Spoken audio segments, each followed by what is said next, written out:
Hallelujah.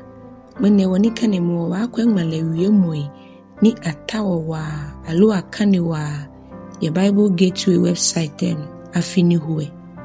Today we would look at overall most popular Bible verses in 2021 on Bible Gateway website. It's a very long list, but we will look at the top 20 Bible verses. God bless you. And today's reading is inspired by one of my favorite subscribers and supporters, Sister Rebecca. Sister Rebecca, God bless you. And God bless you all guys for the support. Nonika gbeheni jinyumai enyo. Yohane sanekpakpa. Icho nyumake ikpa. Kukuni jinyumai ete ke ete. Mike enye ni ne. Kuninye na hejole yemimni. Jile mlile. Eba ana amanihunu. Shinye chui anyo anyimni. Miye jile no kunim. Hallelujah. Beheni ji nyuma kenehu. Yoshua. Ichokome. Kukuni jinehu. Anije mimifambu. Wajemu oheni ofe ka. Kaanu mimimobu. Yansan otri akafa. Eja ake mi. Yehowa onyumole. Mifio se yehefeni oya. Hallelujah. Beheni jinyuma kekpanyo. Efesobii awolo. Icho ekpa. Kukuni jinyuma ke enyo. Eja ake je gbemen woke nale. Shimu woke onupayeli ke hegbe. Ke jene ndun le mlumele ke mumo ifonji ni yo onwe ni ale. Hallelujah. Beheni ji nyuma ke bao. Yohane sanekpakpa. Icho nyuma ke edwe. Kukuni ji ekpa. Yesu ke la ke. Miji gbele ke anokwalile ke walale. Okoba chelengu.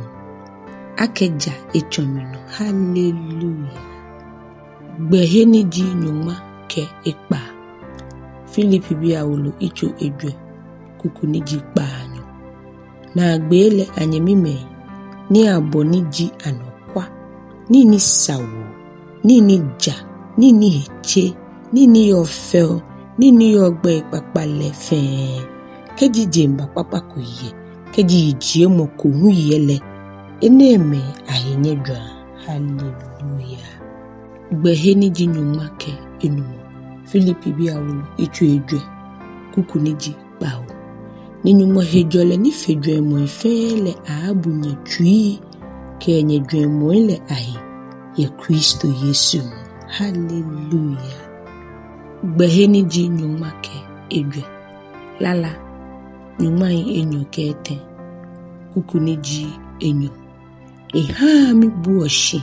Elehe ni yo fonfon. Ewa mi ke ya nui ni hejole ahi. Hallelujah. Beheni ji nyuma ke ete. Lala. Nyuma enyo ke ete. Kukuni ji ete. Eha mi na hiwalehe. Ipla mi ke chon jalegbe ano. Ye egbe ilehe. Hallelujah. Beheni ji nyuma ke enyo. Lala. Nyuma enyo ke ete. Klin klin kuku. Yehowa jimi kwelo. Noko noko ehiami. Hallelujah. Beheni ji nyuma ke ekome. Mateo sanekpakpa. Icho ekpa. Kukuni ji nyuma ete. Ke ete. Shinye tawa nyuma manchaye lile. Ke ejalele chuchu. Ni ake ni nefe afatahi. Ahanye. Hallelujah. Beheni ji nyuma. Yesaia.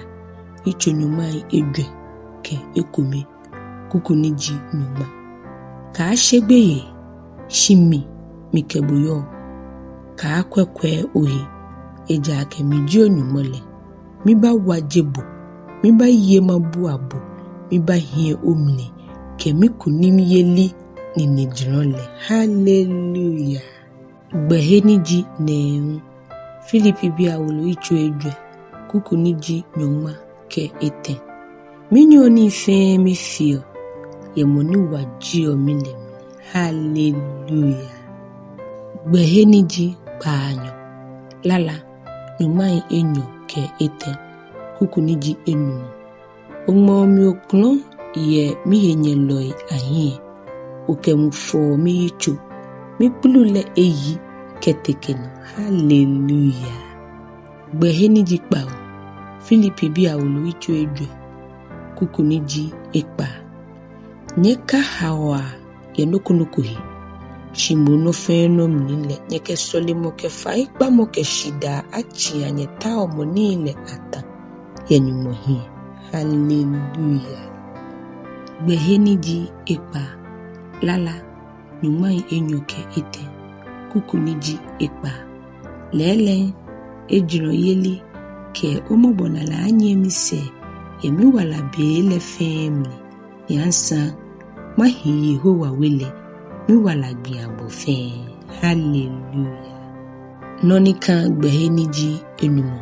Romabii awolo icho nyuma ke enyo. Kukuniji enyo. Ninyeka ba nyejenta mojembi. Shimbo nyeke nyedwemo ni echo ehele afi anye egbemehe. Koni nye yo ni niji nyumosuomo na ni papai ni sa ehie jogban ni hike ulashile. Hallelujah. Gbeheniji edwe. Lala, Ŋmãlɛ enyo kete. Kukuniji edwe. Asa kemi nyegbele honjo le ntetele. Mi shen efonko gbeye. Eje ake okemiye. Oto kpla mocho. Ke ode hie mochole. Nume ishe jio mimi. Hallelujah. Noni kan gbeheniji ete. Romabii awolo ichukpa anyo. Kukuniji Ŋmãlɛ enyo kekpa anyo. Shiwole ake meni sumoni mole. Nibi fia yobu ame ni ahi ame. Ame meni ache ame yento nale. Hallelujah. Gbeheniji enyo. Yeremia icho Ŋmãlɛ enyo kenehu. Kukuniji nyuma kekomi. Mi pemi le dwemo ni mi dwo yenye. Nyehe dwemo papa. Shije fon noni ba ahanye wose hie no kamole abamili ahanye. Hallelujah. Noni kan klen behe. Ko kwete noni ba kan klen behe. Yes. Your guess is as good as mine. The golden verse in the Bible. Yohane sanekpakpa. Icho ete. Kukuniji nyuma kekpa. Eje ake nekenyi mosumo jile. Ake engo ebiku mile iha. Uni mufemo ni hiyo eno yole hie akapata. Shimbo ena nano wala. Hallelujah.